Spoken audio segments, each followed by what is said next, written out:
Hello, আমি অনুপ্রিয়া। নিরামিষ দিনে এই দিয়েই ভাত সাবার। আজ শিখে নিন পনির ভাপার এক অভিনব রেসিপি।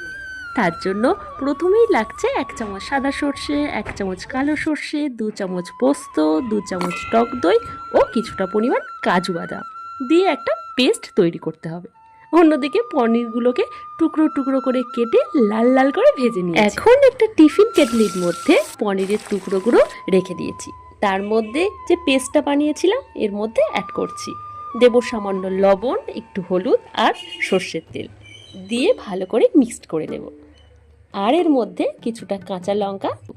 আপনারা চাইলেই স্টিলের টিফিন বক্স ব্যবহার করতে পারেন এবং গ্যাসেও করতে পারেন। আমি এটা উনুনের আঁচের মধ্যে বসিয়েছিলাম।